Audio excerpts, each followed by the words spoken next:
السلام علیکم ورحمت الله تعالی وبرکاتہ. حامده و مسلم وبعد. یو محترم ورور پوښتنه کړې ده چې یاره یو سړی سره به پرتوک په جیب کې پیسې وي او به احتلام ورته وشي یا ګندش، نو بیا به د هغې د صفایي ترتیب څنګه یې که وینځي خرابېږي.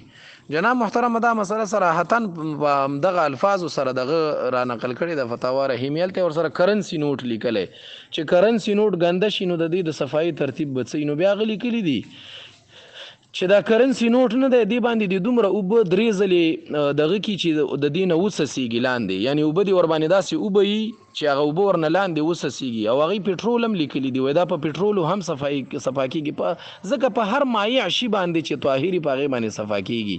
نو هغه بیا لیکلي دي چې د دې نقش و نګار دومره کمزوری هم نه دی چې په دغه لږو پټرولو باندې او یا په درې ځلې په اوبو بیولو باندې دی دا خرابې شي. دا وایي بیا نه خرابېږي، داسې دی نه وینځي لکه سړی چې جامې وینځي چې سمه شوړه ورکړي، شوړې دې نه ورکوي، خو بالکل مطلب دا دی چې اوبه دې ترېنه درې ځلې وبهئ چې اوبه ترېنه لاندې وڅڅېږي، بس دا کافي ده د دې دپاره، نور دې په کپړه صفا کړي. د صفایي دا طریقه یې ښودلې ده نو په فتاوا رحیمیه کې. السلام علیکم ورحمت الله.